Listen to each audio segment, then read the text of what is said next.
Have y'all noticed there's a lot of realignment buzz during this part of the college football calendar year?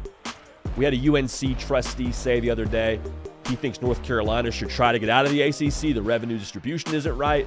And we saw that. We didn't really think that was worth talking about on this show for a couple of reasons. One, we just think that college football as a sport is what we like to celebrate on this show. We like talking about how your team recruits. We'll talk about the portal. But really, we want to talk about what's going on Saturdays. We want to talk about Auburn's offense. We want to talk about why Cam Ward's going to be a stud at Miami and why Florida's got a better chance than most people would like to assume going forward. We talk about the sport. And so while I think this is important, and we're going to definitely talk about things when they're substantial in the realignment world, it's not really so much something that us as diehard college football fans give a ton of attention to. The way that we talk about realignment on this show, we treat it a lot like how we treat Uber rides. Like we all kind of know where this thing is going, right? Like North Carolina saying, hey, we also want out of the ACC. Go, get in line, take a number. It's kind of become common knowledge that the ACC is heading towards some very drastic changes.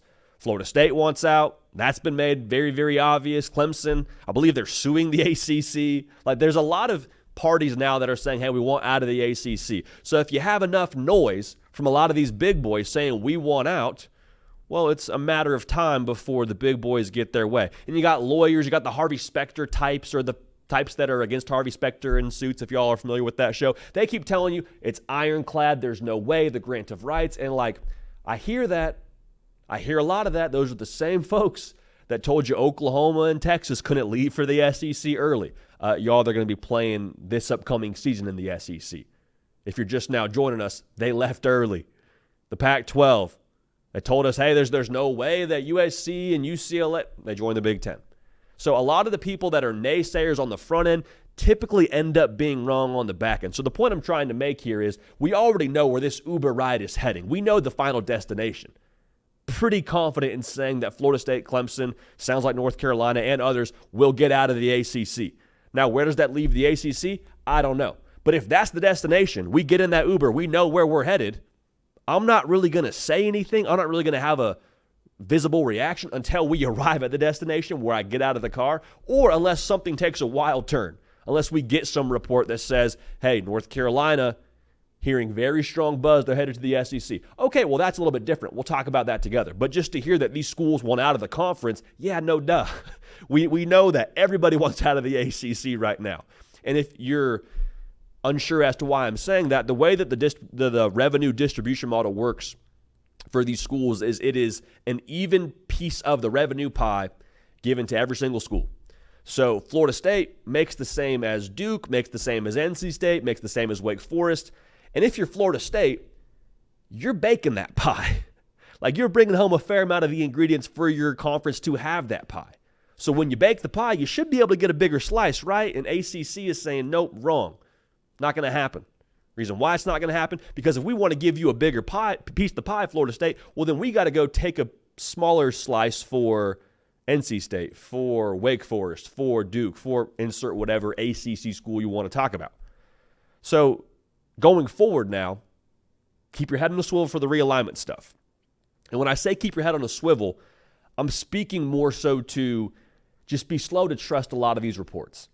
Because the other reason why we're slow to talk about realignment on this show and why we are typically on the reaction end when things happen is because that conversation around realignment is very much so controlled. Like they only let us know what they want us to know. It's all very strategic. Things get out when people want them to get out when it comes to these conversations. There's not a whole lot of people in those rooms.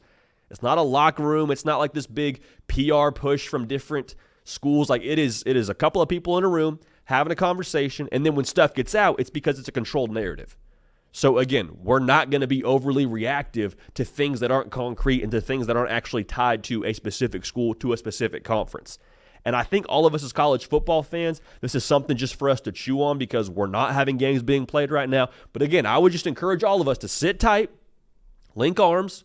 Whenever you hear that realignment buzz, you hear that realignment talk, acknowledge it, understand what they're talking about, understand that it may or may not be factual in nature, and then once you read it, go back to YouTube, and if the show's already been on air, you can go watch it again. But I would also recommend you to go watch a full game college football rerun to kind of put your mind at ease and remind you what really is important when we talk about this sport. That is, of course, the sport itself. All right? So we appreciate Realignment. We know it's a part of this whole future of college football moving forward. We understand the ACC, things are going to change.